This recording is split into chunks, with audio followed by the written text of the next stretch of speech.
সুখের দিনের বিবি,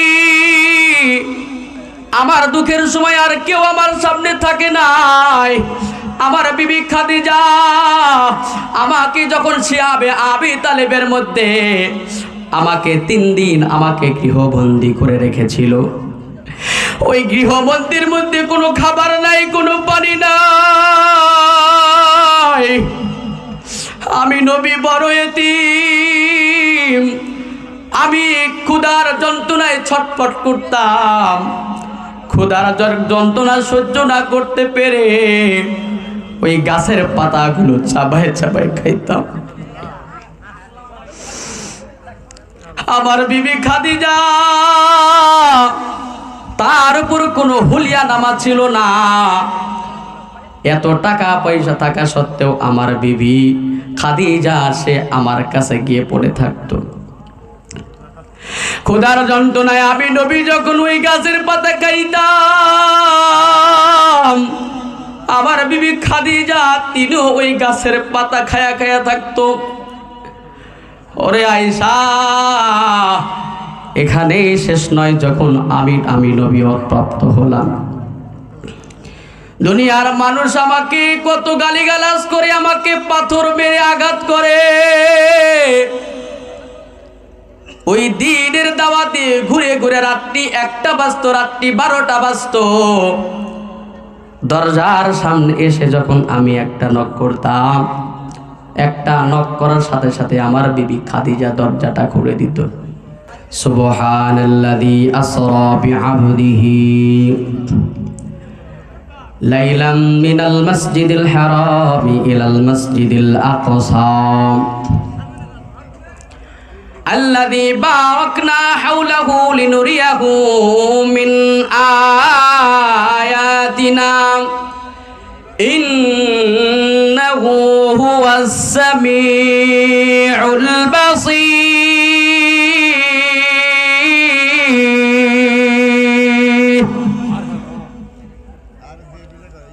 আল্লাহ রাব্বুল আলামিন বলেন,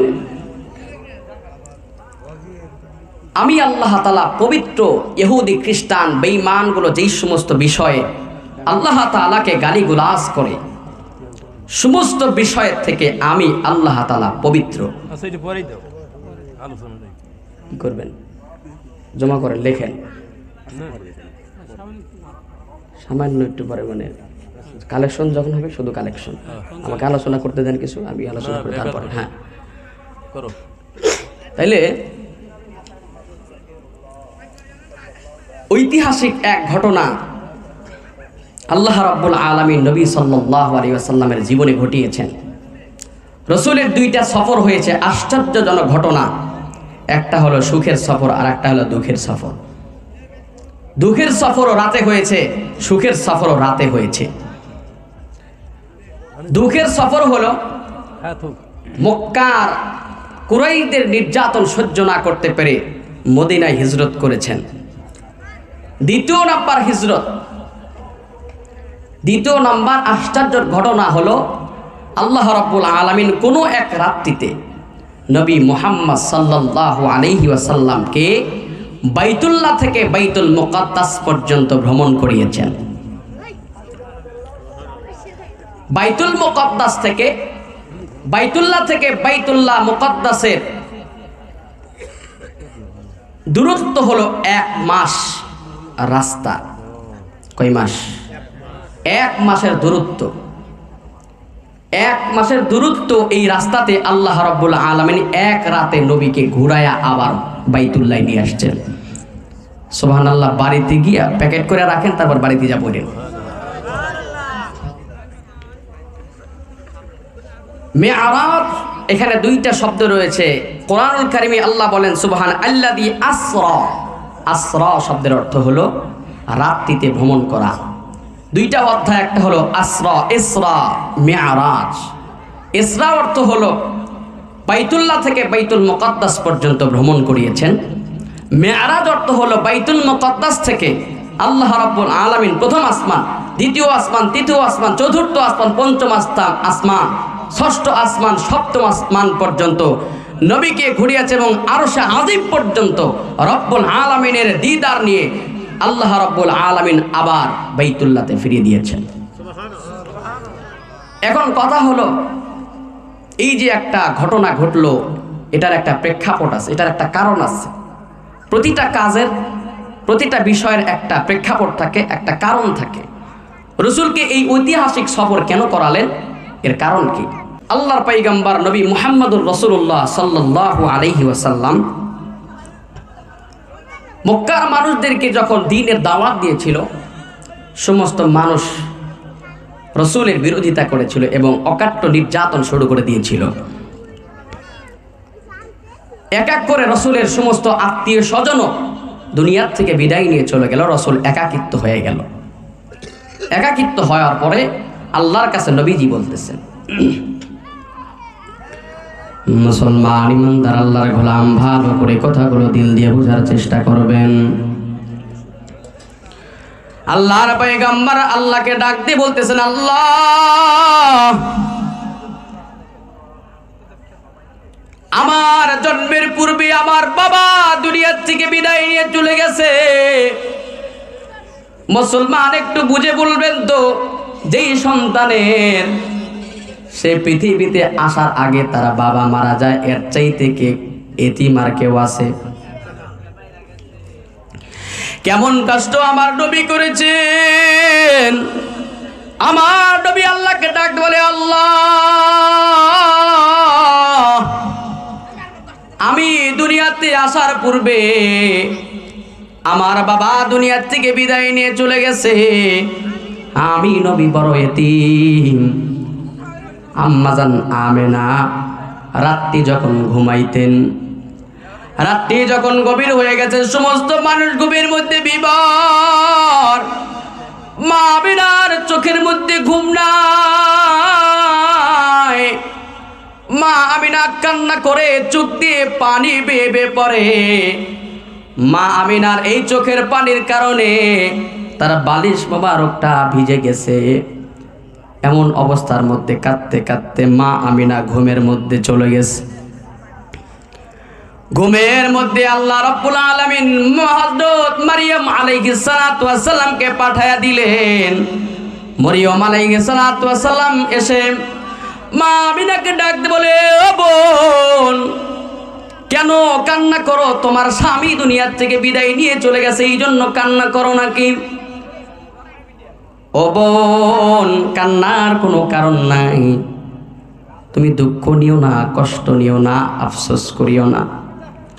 তোমার স্বামী নাই তো কি হয়েছে, কিন্তু তোমার গর্ভে এমন একজন মানবকে আল্লাহ পাঠালেন যে সাধারণ কোনো মানুষ নয়, দুনিয়া ও আখিরাতের বাদশা, সাইয়্যিদুল মুরসালিন, খাতামুন নবিয়্যিন, ইমামুল আম্বিয়া, ইমামুল মুরসালিন, মুহাম্মাদুর রাসূলুল্লাহ।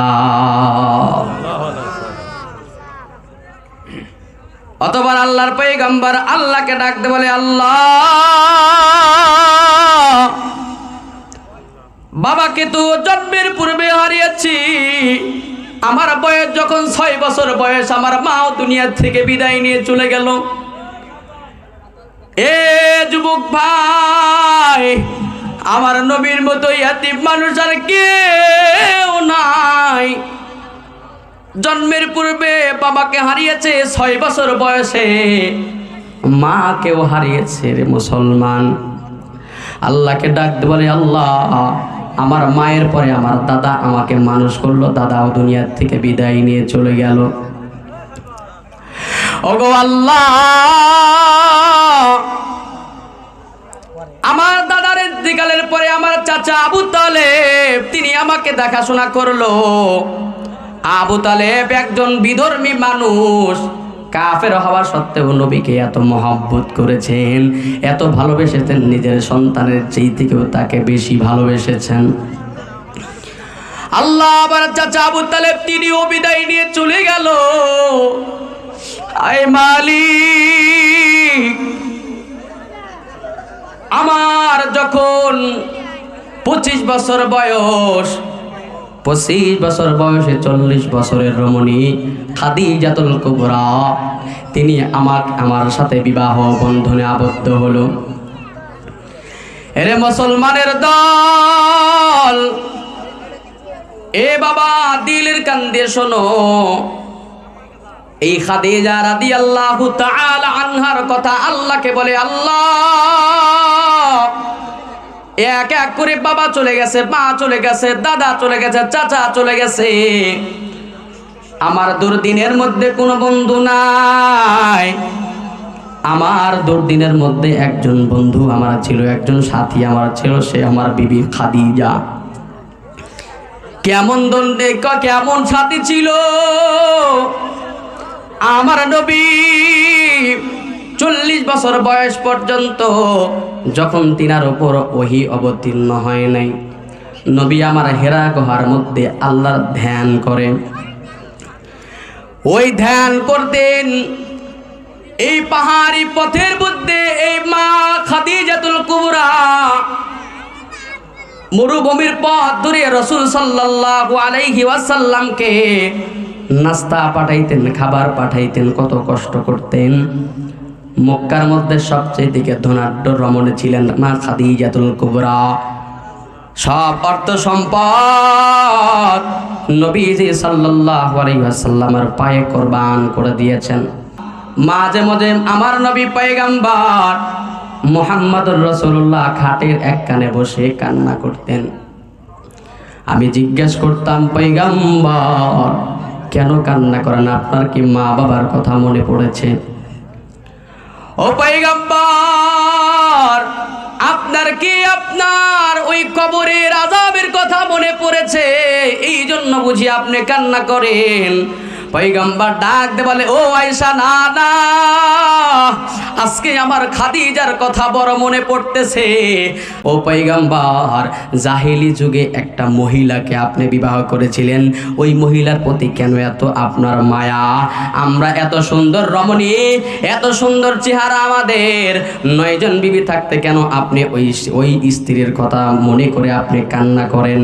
আল্লাহর পয়গম্বর স্ত্রীদেরকে কখনো তিনি হাত উঠাইতেন না। এই কথা আয়েশা যখন বলেছে, বসার সাথে সাথে রাসূল এরকম ভাবে আয়েশার চওয়ালটা ধরে বসছেন। আয়েশার চওয়ালটাতে ধরে বলতেছে, আয়েশা তুমি তো আমার সুখের দিনের বিবি, আমার দুঃখের সময় আর কেউ আমার সামনে থাকে নাই। আমার বিবি খাদিজা আমাকে যখন শিয়াবে আবি তালেবের মধ্যে আমাকে 3 দিন আমাকে গৃহবন্দী করে রেখেছিল। ওই গৃহবন্দির মধ্যে কোনো খাবার নাই, কোনো পানি নাই। আমি নবী বড় এতিম, আমি ক্ষুধার যন্ত্রণায় ছটফট করতাম। ক্ষুধার যন্ত্রণা সহ্য না করতে পেরে ওই গাছের পাতাগুলো চাবায় চাবায় খাইতাম।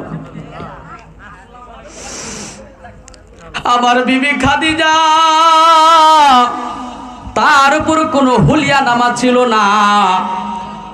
এত টাকা পয়সা থাকা সত্ত্বেও আমার বিবি খাদিজা সে আমার কাছে গিয়ে পড়ে থাকতো। ক্ষুধার যন্ত্রণায় আমি নবী যখন ওই গাছের পাতা খাইতাম, আমার বিবি খাদিজা তিনিও ওই গাছের পাতা খায়া খায়া থাকতো। ওরে আয়েশা, এখানেই শেষ নয়। যখন আমি নবী প্রাপ্ত হলাম, দুনিয়ার মানুষ আমাকে কত গালিগালাজ করে, আমাকে পাথর মেরে আঘাত করে। ওই দিনের দাওয়াতে ঘুরে ঘুরে রাত্রি 1টা বাজতো, রাত্রি 12টা বাজতো। দরজার সামনে এসে যখন আমি একটা নক করতাম, একটা নক করার সাথে সাথে আমার বিবি খাদিজা দরজাটা খুলে দিত। আমি আমার বিবিকে ডাক দিয়ে বললাম, ও প্রাণের বিবি, আপনি কি ঘুমান না? দরজায় নক করার সাথে সাথে খুলে দিলেন। ডাক দিয়ে বলে, ও পয়গম্বর, আপনি তো এমন একজন যুবক, জন্মের পূর্বে আপনি আপনার বাবাকে হারিয়েছেন। আপনার 6 বছর বয়সে আপনার মাও আপনাকে ছেড়ে বিদায় নিয়ে চলে গেছে। ও পয়গম্বর, দুনিয়ার জমিনে দেখি সন্তান যদি বাহিরে বের হয় ওই মায়ের কিন্তু ঘুম হয় না, মায়ের কিন্তু ঘুম হয় না, ঠিক কিনা বলেন? গত 2-3 মাস আগে আমি মাহফিল করতে গিয়েছিলাম বেলকুচি। রাত্রি তখন 1-2টা বেজে গেছে। আমি এখনো বাড়ির মধ্যে প্রবেশ করি নাই, আমি রাস্তার মধ্যে আছি, মাত্র আমার চাচার বাড়ির মধ্যে উঠছি। আমার মা ঘরের মধ্যে বলতেছে, বাবা আসছনি? এরে মুসলমান, এই দুনিয়ার মধ্যে মায়ের মতো আপন কেউ নাই। আজকে যে মানুষগুলো মাকে হারাইছো এরাই বলতে পারে মা হারানোর বেদনা কি। এরে মুসলমানের সন্তান, আজকে মা বাবা বেঁচে আছে এর মূল্যায়ন নাই। এই জন্য মুসলমানের সন্তান, মা বাবা যখন দুনিয়ার থেকে বিদায় নিয়ে চলে যাবে তখনই তোমার বুঝে আসবে মা কত বড় সম্পদ, বাবা কত বড় সম্পদ। আজকে তুই মা বাবাকে গালি দাও, যে মা তোরে কষ্ট কইরা লালন পালন করলো, যে মায়ের গর্ভের মধ্যে তোদের মতো 10টা সন্তানের জায়গা হইল। আজকে বড় আফসোসের সাথে বলতে হয়, একটা মায়ের গর্ভের মধ্যে 10টা সন্তানের জায়গা হয়েছে, কিন্তু একটা মায়ের জায়গা 10টা সন্তানের ঘরের মধ্যে হয় না। এরকম কুলাঙ্গার সন্তান আমাদের দেশে আছে না নাই? মা কেন এত দামি জানে না সকলে, জানতো যদি পড়তো দেখে কোরআন হাদিস খুলে। আমার সাথে পড়তে পারবেন একটু? মা কেন এত দামি জানে না সকলে, ভাইজান মা কেন এত দামি জানে না সকলে। মকবুল হজের সওয়াব মিলে, মকবুল হজের সওয়াব মিলে, মাকে একবার দেখিলে। মা কেন এত দামি জানে না সকলে, জানতো যদি পড়তো দেখে কোরআন হাদিস খুলে। 10 মাস 10 দিন গর্ভে ধারণ করেছিলেন মা, সহ্য করেছিলেন মায়ের যতই যন্ত্রণা, সহ্য করেছিলেন মায়ের কতই যন্ত্রণা। সেই মাকে কষ্ট দিলে, সেই মাকে কষ্ট দিলে আরশের বুক কাঁপে। মা কেন এত দামি জানে না সকলে, জানতো যদি পড়তো দেখে কোরআন হাদিস খুলে। মা খাদিজা রাদিয়াল্লাহু তাআলা আনহা রাসূলকে ডাক দিয়ে বলে, পয়গম্বর আপনার মা নাই বাবা নাই, আজকে আপনার মা যদি থাকতো আপনাকে বাহিরে রেখে কখনো তিনি ঘুমাইতেন না। আমি খাদিজা যদি ঘুমায়া যায় আপনি নবীর দরজার সামনে এসে ডাকবেন, আমি খাদিজার কষ্ট হবে, আপনি নবীর কষ্ট হবে, আমি খাদিজা তা বরদাস্ত করতে পারি না। এ পর্দার আলের মা ভালো করে তুমি শুনে নাও, ও বোন তোমাকে বলে যায় মনের মধ্যে কষ্ট নিও না রে মা, অনেক দরদ নিয়ে বলতেছি মা। ও বোন, স্বামীদের খেদমত করো, তোমার দুনিয়ার মধ্যে হায়াত বাড়বে, জান্নাত তোমার আল্লাহ রাব্বুল আলামিন দান করবেন। আল্লাহর পয়গম্বর ডাক দে বলে, ও মহিলা সম্প্রদায়, কোন স্ত্রী যখন দুনিয়ার থেকে বিদায় নিয়ে চলে গেল আর ওই স্বামী লোকদেরকে ডাক দিয়ে বলল, আমার স্ত্রী বড় ভালো মানুষ ছিল, আমার স্ত্রী আমার কথা মানতো, আমি যেভাবে পরিচালনা করতাম সেইভাবেই চলতো। এরে মা, পয়গম্বর ডাক দিয়া বলেন, যেই স্বামী তার স্ত্রীর ব্যাপারে এই কথা বলল, আল্লাহর পয়গম্বরের ঘোষণা, ওই মায়ের কবর আল্লাহ রাব্বুল আলামিন জান্নাতবাসী করে দিবে। এই জন্য মা তোমারে বলে যায়, তুমি যদি বলো তোমার পায়ে হাত দিয়ে আমি মা তোমার পায়ে ধরবো। আল্লাহর পয়গম্বর তোমাদের ব্যাপারে আর একটা কথা বলেছেন, কোন এক ঈদের মধ্যে, ঈদুল আজহা অথবা ঈদুল ফিতরের মধ্যে নবীজি সাল্লাল্লাহু আলাইহি ওয়াসাল্লাম মহিলাদেরকে লক্ষ্য করে বলেন, ইয়া মাশারান নিসা, ও মহিলার দল, বেশি বেশি তোমরা সদকা করো, কেননা ওই জাহান্নামের মধ্যে বেশিরভাগ মহিলাদেরকে দেখলাম। আল্লাহর পয়গম্বরকে ওই সমস্ত নারীরা ডাক দে বলে, ও পয়গম্বর, জাহান্নামের মধ্যে কেন অধিকাংশ নারী? অত নারীর জন্য শরীয়ত আল্লাহ সহজ করেছেন। নারীকে কিন্তু আল্লাহ মাঠের মধ্যে পাঠায় নাই, কৃষি কাজের জন্য পাঠায় নাই, ঠিক কিনা বলেন? নারীদের জন্য আল্লাহ শরীয়তটা সহজ করে দিয়েছেন। এরপরেও কেন নারীর সংখ্যা জাহান্নামে বেশি? আল্লাহর পয়গম্বর ডাক দিয়ে বলে, ও মহিলার দল, দুইটা গুণ তোমাদের মধ্যে বেশি পাওয়া যায়। এক নাম্বার গুণ, নারীরা ওই যাই নামাজে নামাজ পড়ার জন্য বসছে, ওই যাই নামাজে বসে বসে মানুষের গীবত করতে জানে।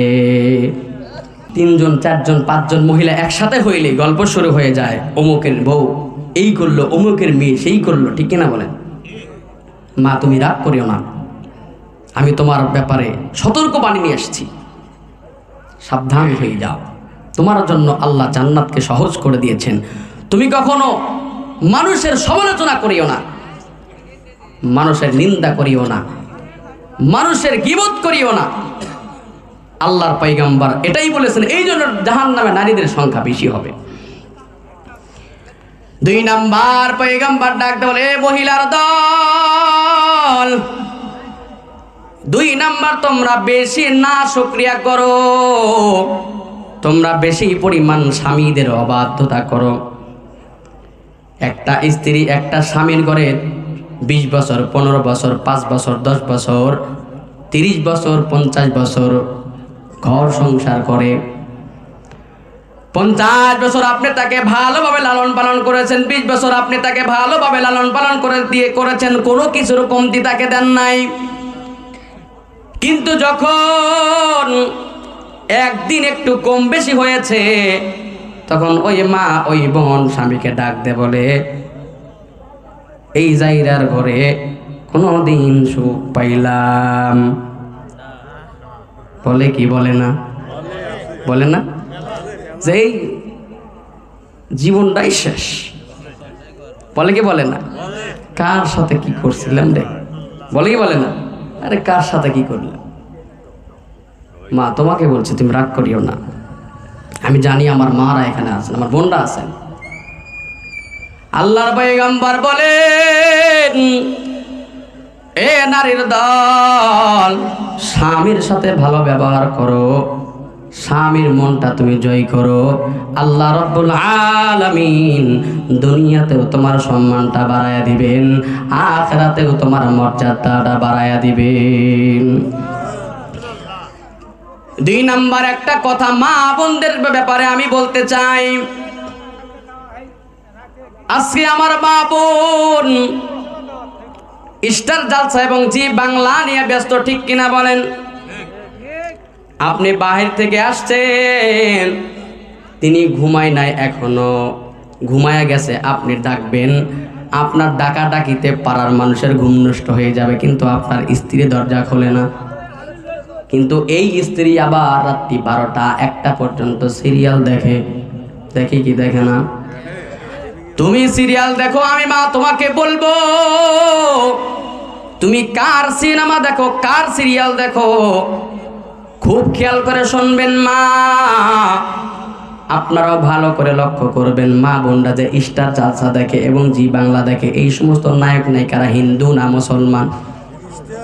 জোরে বলেন, হিন্দু না মুসলমান? একজন নায়ক যখন, একটা নায়িকা যখন প্রার্থনা করে, তখন তাদের দেবতার কাছে করে না, আল্লাহর কাছে করে? তাদের ভগবানের কাছে করে না, আল্লাহর কাছে করে। এবার যখন ওই নায়িকা যখন তার দেবের কাছে যাচ্ছে, তার মূর্তির সামনে গিয়ে দোয়া করতেছে, প্রার্থনা করতেছে, এবার আমার মা বোনেরা মনে মনে তাদের সাথে দিলটা লাগায় দিয়েছে কি দেয় নাই? দেয় নাই? এই যে তিনি যখন এই প্রার্থনা যখন করতেছে এই সমস্ত নায়িকারা, তখন এই নায়িকার সাথে আমাদের মুসলমানের বেটিরাও এরাও বলে আল্লাহ ওর পক্ষেই জানি হয়, ঠিক কিনা বলেন? এই যে আপনি তার মত এবং আপনার মতটাকে এক করলেন, আপনার ঈমান আছে না গেছে? এই সমস্ত নারীগুলো স্টার জলসা এবং জি বাংলা দেখে, মা তুমি রাগ করিও না, তোমাকে বলি তোমার ঈমান নষ্ট হয়ে গেছে, নচেত সময় আছে এখনো, তওবা করে ফিরে আসো। সিনেমা দেখে, মুসলমানের সিনেমা, এটা নাজায়েজ, এটা কবিরা গুনাহ, কিন্তু এতে ঈমান নষ্ট না হওয়ার প্রশ্ন ওঠে না। কিন্তু হিন্দুদের যেই সমস্ত স্টার জলসা এবং জি বাংলা যেই সমস্ত নাটক ফাটক তারা দেখে, এই সমস্ত নাটক দেখার কারণে ঈমান নষ্ট হয়ে যায়, সে আর মুসলমান থাকে না, সে কাফের হয়ে যায়। এই জন্য মা তোমাকে বলছে তুমি সংযত হয়ে যাও। বলতেছিলাম খাদিজা রাদিয়াল্লাহু তাআলা আনহাকে ডাক দেওয়ার সাথে সাথে তিনি দরজাটা খুলে দিতেন। এই জন্য নবী খাদিজা রাদিয়াল্লাহু তাআলা আনহাকে কি পরিমাণ ভালোবাসতেন। খাদিজা রাদিয়াল্লাহু তাআলা আনহা যখন মৃত্যুবরণ করলেন, সাহাবায়ে কেরাম তাকে কবরের মধ্যে নামাইলেন। কবর যখন দেওয়া হয়ে গেল, সমস্ত সাহাবায়ে কেরাম চলে যাচ্ছে, রাসূল কবরের সামনে দাঁড়িয়েছে। এরে মুসলমানের দল, আল্লাহর নবীর সাহাবী আবু বকর রাদিয়াল্লাহু তাআলা আনহু রাসূলকে ডাক দিয়ে বলে, ও পয়গম্বর চলেন যাই, বাসায় যাই। আল্লাহর পয়গম্বর ডাক দিয়ে বলে, ও আবু বকর আমি এখান থেকে যাব না। কেন? বলে, ইয়া রাসূলুল্লাহ কেন আপনি এখান থেকে যাবেন না? নবী এবার জবাব দেয়, ও আবু বকর আমি যদি এখান থেকে চলে যাই, ওই মুনকার নাকির ফেরেশতা এসে আমার খাদিজাকে প্রশ্ন করবে। আমার খাদিজা যদি প্রশ্নের জবাব না দিতে পারে, আমার খাদিজা পেরেশানির মধ্যে পড়ে যাবে, আমার খাদিজা জাহান্নামী হয়ে যাবে। আমি নবী তা বরদাস্ত করতে পারি না। আল্লাহর পয়গম্বর দাঁড়িয়ে আছেন, হঠাৎ আসমান থেকে জিবরাইল ফেরেশতা জিবরাইল ফেরেশতা এসে আল্লাহর পয়গম্বরকে ডাক দিলে, পয়গম্বর আপনার আর এইখানে থেকে আপনার খাদিজার জন্য প্রশ্নের জন্য দাঁড়াইতে হবে না। আল্লাহ আরশে আজিম থেকে বলে দিয়েছেন, আপনার খাদিজা কে যখন প্রশ্ন করা হবে, মুনকার নাকির ফেরেশতা এসে প্রশ্ন করবে, স্বয়ং আল্লাহ আসমান থেকে তারা জবাবটা দিয়ে দিবে। এই জন্য নারীর সম্মান আছে না নাই? নারীর সম্মান আল্লাহ রাব্বুল আলামিন দিয়েছেন, রাসূলও নারীর সম্মান দিয়েছেন। কিন্তু আজকে বাংলাদেশের মধ্যে নয়, সারা বিশ্বের মধ্যে যেই সমস্ত নারীগুলো নিজেদেরকে সমান অধিকার দাবি করে, এটা তাদের মর্যাদা নয়, এটা তাদের সম্মান নয়, এটা হলো তাদের সম্মান ইজ্জত নষ্ট করার পায়তারা। আল্লাহ আপনি আমাকে কার কাছে রেখে গেলেন? আত্মীয় স্বজন তাইফবাসীদের কাছে গেলাম, এরাও আমাকে ভ্রুক্ষেপ করলো না, এরাও আমার কথাকে শুনলো না। আল্লাহ আপনি কার কাছে আমাকে রেখে গেলেন? এই কথা যখন রাসূল বললেন, তখন আল্লাহ রাব্বুল আলামিন এই আয়াত নাজিল করলেন, সুবহানাল্লাযী আসরা বিআবদিহি লাইলাম মিনাল মাসজিদিল হারাম ইলাল মাসজিদিল আকসা। দুনিয়ার সমস্ত মানুষ আপনাকে মহব্বত না করতে পারে, দুনিয়ার সমস্ত মানুষ আপনার থেকে দূরে থাকতে পারে, আমি আল্লাহ আপনাকে এমনভাবে অলৌকিকভাবে ঘুরাইলাম যে আল্লাহ রাব্বুল আলামিন একদম বাইতুল্লাহ থেকে বাইতুল মুকাদ্দাস পর্যন্ত নবীদের মাঝে রাসূলের সম্মান দিয়েছেন, এবং জান্নাতি ফেরেশতাগুলো রাসূলকে সম্মান করেছে, জান্নাতের দারওয়ানগুলো রাসূলকে সম্মান করেছেন। নবী আপনি চিন্তা করিয়েন না, আপনি টেনশন করিয়েন না, দুনিয়ার সমস্ত মানুষ যদি আপনাকে মহব্বত না করে কোনো যায় আসে না, আমি আল্লাহ আপনাকে স্পেশাল দাওয়াত দিলাম, আমার বাড়ির থেকে আপনি ঘুরে যান। আমাদের আপনকে, এরে মুসলমানের দল, ওই আল্লাহর চাইতে কে আপনার কেউ নাই। এরে মুসলমানের সন্তান, আমার আল্লাহ কেমন আল্লাহ, একটা এক্সাম্পল আমি আপনাদের সামনে পেশ করি। এরে মুসলমানের দল, দল প্রতিদিন এই জমিন আল্লাহকে ডাক দিয়ে বলে, আল্লাহ আপনি একবার হুকুম দেন, আপনার বান্দাদেরকে আমার এই তলে দেশে নিয়ে যাব, আমার পেটের মধ্যে নিয়ে তাদের ধ্বংস করে দিব। আল্লাহ ডাক দিয়ে বলে, ও জমিন কি অপরাধ আমার বান্দার, কেন কেন কেন তোমরা তার উপর এত রাগ করো? ওই জমিন ডাক দিয়ে বলে, আল্লাহ এই বান্দাগুলো আপনার নাফরমানি করে, আপনার নাশকরিয়া করে, আপনার অবাধ্যতা করে, আপনার নাফরমানি করার পরে এই জমিনের মধ্যে বুক টান করে চলে, আমি জমিনের সহ্য হয় না। ফেরেশতারা আল্লাহকে ডাক বলে, আল্লাহ ও আল্লাহ একবার আপনি হুকুম দেন, আপনার এই বান্দাদেরকে আমি ধ্বংস করে দিব। এবার আল্লাহ ডাক দে বলে, ও ফেরেশতা কেন এত রাগ তোমার আমার বান্দার প্রতি? এই সমস্ত ফেরেশতারা ডাক বলে, আল্লাহ আপনার বান্দাগুলি আপনার নাফরমানি করে, আপনার খায় আপনার নাফরমানি করে, আমাদের সহ্য হয় না। ভালো করে শুনে নেন মুসলমান, আল্লাহ জমিন এবং ফেরেশতাকে কি জবাব দেয় শোনেন। এই জমিনের ওই মুসলমান জমিনকে আল্লাহ ডাক দিয়ে বলে, এ জমিন সাবধান, আমার বান্দাকে আমি আল্লাহ সৃষ্টি করেছি, যদি দখলদারিত্ব কারো থাকে আমি আল্লাহর দখলদারিত্ব আছি। আমার বান্দা আমার নাফরমানি করবে, আমার বান্দা আমার গুনাহ করবে, আমার অবাধ্যতা করবে, আমি আল্লাহর কাছে মাফ চাবে, আমি আল্লাহ তাদেরকে মাফ করে দিব। তোদের এখানে নাক গলানোর কোনো কারণ নাই। সুবহানাল্লাহ। আয় আল্লাহ বাইরে থেকে অনেকগুলো টাকা আয় আল্লাহ দানকে কবুল আর মঞ্জুর করে নাও, মনের নেক আশাগুলো পূরণ করে দাও। আয় আল্লাহ আমার মা বোনরা দান করেছে, দানকে কবুল আর মঞ্জুর করে নাও। আয় আল্লাহ যেই সমস্ত মানুষগুলো দান করলো প্রত্যেকের দানকে কবুল আর মঞ্জুর করে নাও, মনের নেক আশাগুলো পূরণ করে দাও। আয় আল্লাহ তাদের আত্মীয় স্বজন পাড়া প্রতিবেশী যারা অন্ধকার কবরস্থ হইল সমস্ত কবরগুলোকে আপনি জান্নাতের বাগান বানায় দেন, আমিন। আল্লাহ তুমি মহান, তুমি মেহেরবান, সবাই আল্লাহ তুমি মহান, তুমি মেহেরবান, আল্লাহ তুমি মহান, তুমি মেহেরবান।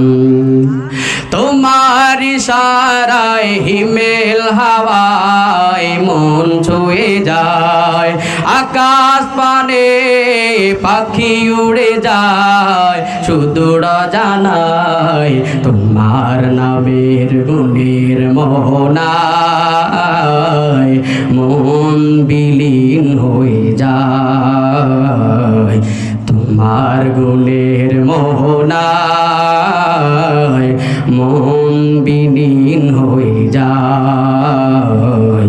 আল্লাহ তুমি মহান, তুমি মেহেরবান। সকলে বলেন আলহামদুলিল্লাহ। এরে মুসলমানের দল, আজকে যদি চক্ষুটা বন্ধ হয়ে যায়, আপনার সন্তান যে সন্তানের জন্য সকাল থেকে সন্ধ্যা পর্যন্ত ওই মালিককে ভুলে গেলেন, আল্লাহকে ভুলে গেলেন, রসুলকে ভুলে গেলেন, কবরকে ভুলে গেলেন। এরে মুসলমানের দল, আপনার এই চোখটা বন্ধ হইতে দেরি, আপনার সন্তানগুলো আপনার জমি নিয়ে ভাগাভাগি করতে দেরি করবে না। এরে মুসলমানের সন্তান, আজকে যদি আমার চক্ষুটা বন্ধ হয়ে যায়, এরে পর্দার আড়ালের মা, এ যুবক ভাই, এ যুবক বাবা, এ আমার মুরব্বী বাবারা ভালো করে শুনে নাও, আজকে যদি চক্ষুটা বন্ধ হয়ে যায় ভাই, আমার তোমার সন্তান দৌড়ে যাবে ইমাম সাহেবের কাছে, ও ইমাম সাহেব, আমার বাবা দুনিয়া থেকে বিদায় নিয়ে চলে গেছে, তার জন্য আপনি কাফন দাফনের ব্যবস্থা করেন। এরে মুসলমান, একদল লোক যাবে ওই কবরের মধ্যে, ওই কবর খনন করার জন্য যাবে, ওই বাজারের মধ্যে গিয়ে আপনার জন্য বাঁশ জার কেটে বাঁশ কেটে আনবে। এরে মুসলমানের দল, একদল লোকে যাবে হাটে বাজারে আপনাকে অপরূপ সুন্দর সাজিয়ে গুছিয়ে সাবান দিয়ে গোসল করার জন্য নতুন সাবান কিনে আনবে। একদল লোক আপনার জন্য কাফন কিনে আনবে। এরে মুসলমান, আমি আর আপনি এই দুনিয়ার মধ্যে চিরকাল থাকতে পারবো না, ওই কবরের মধ্যে আমাদের যেতে হবে। এরে মুসলমানের সন্তান, টাকা আজকে আছে কালকে থাকার কোনো গ্যারান্টি নাই। এরে মুসলমান ভাই, ওই কবরের মধ্যে কোনো বন্ধু থাকবে না, কোনো সাথী থাকবে না। আমি আপনি যদি নেক আমল না করে যাই, ওই নেক আমল আমার জন্য বড় সাথী। আল্লাহর কয় পয়গম্বর বলেন, আল কবরু ইম্মা রাউদাতুন মিন রিয়াদিল জান্নাহ, এই কবরটা কার জন্য জান্নাতের বাগান, আও হুফরাতুন মিন হুফারিন নার, এই কবরটা কার জন্য জাহান্নামের গর্ত। এরে মুসলমানের সন্তান, এই টাকা পয়সা কিন্তু চিরকাল থাকবে না, আপনার বাড়ি গাড়ি কিন্তু চিরকাল থাকবে না। এরে মুসলমানের সন্তান, একজন মানুষ যখন দুনিয়ার থেকে চলে যায়, ওই যখন বড় লোক চলে যায়, 20 তলা বিল্ডিং এর মালিক, 10 তলা বিল্ডিং এর মালিক দুনিয়ার থেকে বিদায় নিয়ে চলে যায়, আর রাস্তায় রাস্তায় ঘুরে বেড়ায় ফকির। তার ঘরের মধ্যে কোনো খাবার নাই, টাকা পয়সা নাই, পোশাক আদি নাই, কোনো কিছুই নাই। ওই লোকটা বললে তার যেমন অবস্থা, আমি আপনি ফকির আর ওই বাচ্চার মৃত্যুর মধ্যে কোনো তফাৎ নাই। তাকেও 3টা কাপড় দেওয়া হবে, আমাকেও 3টা কাপড় দেওয়া হবে। এরে মুসলমানের সন্তান, বড় লোককেও 3টা প্রশ্ন করা হবে, মান রাব্বুকা ওয়া মান দীনুকা ওয়া মান নাবিয়ুকা। এই 3টা প্রশ্নের জবাব বড় লোক যদি না দিতে পারে তারও ছাড় নাই। এরে মুসলমানের সন্তান, গরিব যদি না দিতে পারে তারও কোনো ছাড় নাই।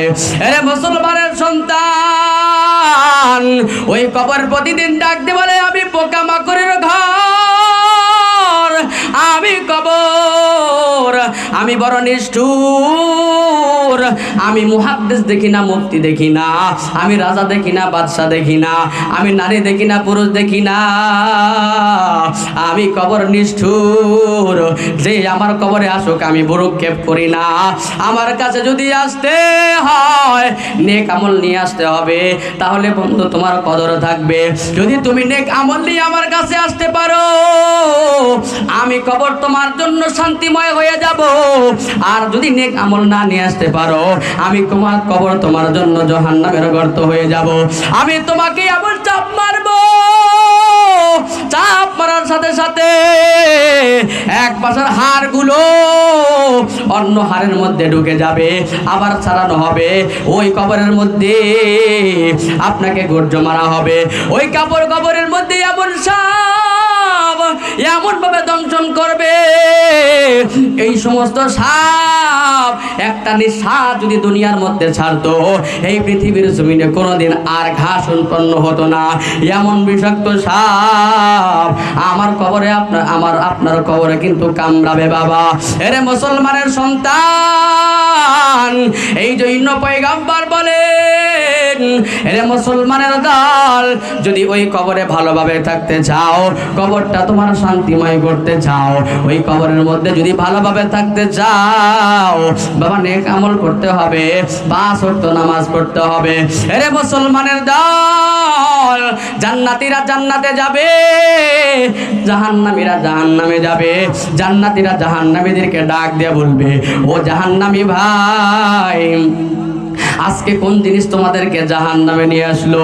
তখন ওই সমস্ত জাহান্নামীরা বলবে, ক্বালু লাম নাকু মিনাল মুসাল্লিন, দিন এরে মুসলমানের দল, ওই জাহান্নামীরা জান্নাতীদেরকে ডাক দিয়ে বলবে, ও ভাই, দুনিয়ার জমিনে আমরা মুসল্লি ছিলাম না, প্রতিদিন মুয়াজ্জিন বলতো হাইয়া আলাস সালাহ, আসরে নামাজের জন্য, হাইয়া আলাল ফালাহ, আসরে সফলতার জন্য। এরে মুসলমানের দল, প্রতিদিন মুয়াজ্জিন 5 বার আযান দেয়, আমাদেরকে ডেকেছে, আমরা ওই মসজিদে যাই নাই, আমরা 5 ওয়াক্ত নামাজ পড়ি নাই, আজকে নামাজ না পড়ার কারণে আমরা জাহান্নামে নিক্ষিপ্ত হয়েছি। এরে মুসলমানের সন্তান, আর বলবে ওয়াকুন্না নুতঈমু তুআমুল মিসকিন, আমরা ফকির মিসকিনদেরকে খাবার খাওয়াইতাম না। এরে মুসলমানের সন্তান, আমরা সব সময় মানুষের সমালোচনা করতাম, আলেম ওলামার সমালোচনা করতাম, কিয়ামত দিবসকে অস্বীকার করতাম। এমন করতে করতে হঠাৎ আমাদের কাছে মৃত্যু চলে আসলো। রে মুসলমানের সন্তান, একটু দিলটাকে নরম করে দাও। এই জীবনে কত নাফরমানি করলাম, এই জীবনে কত গুনাহ করলাম, যেই পরিমাণ গুনাহ আমি করেছি, আমার খবর যদি আপনারা জানতেন, আমাকে এই চেয়ারের মধ্যে বসাইতেন না। আমি যেই পরিমাণ গুনাহগার, আপনারা যদি জানতেন, আমার ওয়াজ শুনতেন না। আপনি যেই পরিমাণ গুনাহ করেছেন, আপনার সন্তান যদি জানতো, আপনার সন্তান আপনাকে পিতা হিসেবে মানতো না। পিতা যদি সন্তানের খবর জানতো, ওই পিতা সন্তানকে মানতো না। স্ত্রী যদি স্বামীর খবর জানতো, ওই স্ত্রীর স্বামীকে স্বামী মানতো না। ওই স্বামী যদি স্ত্রীর খবর জানতো, এরে মুসলমানের সন্তান, এলাকাবাসী যদি আমাদের গুনাহের খবর জানতো, ওই গুনাহের কারণে দূর দূর করে ওই ঘর থেকে তাড়িয়ে দিত, গ্রাম থেকে তাড়িয়ে দিত। আমার আল্লাহ, আমার আল্লাহ, একটু আল্লাহকে ডাক দেন, আয় আল্লাহ, আয় মালিক, আমার মালিক এমন মালিক। এরে মুসলমান, এখানে এমন অনেক মানুষ আছে যারা জীবনে 1 ওয়াক্ত নামাজ পড়ে নাই। এখানে এমন অনেক মানুষ আছে সপ্তাহের মধ্যে 35 ওয়াক্ত নামাজ কাজা করেছে, সপ্তাহে একটা দিনও নামাজ পড়ে নাই, একটা ওয়াক্ত নামাজ পড়ে নাই, শুধু জুমার নামাজটা পড়েছে। এরকম লোক আছে না নাই? আছে তো। এরে মুসলমানের সন্তান, অথচ আমার আল্লাহ আমাদেরকে বেইজ্জতি করলেন না, আমাদের গুনাহকে প্রকাশ করলেন না। আয় আল্লাহ, আল্লাহ এমন মালিক, তিনি গফুরুর রহিম, তিনি সাত্তার। আমাদের গুনাহকে এমন ভাবে লুকাইলেন, মানুষের সামনে আমাদেরকে বেইজ্জতি করলেন না।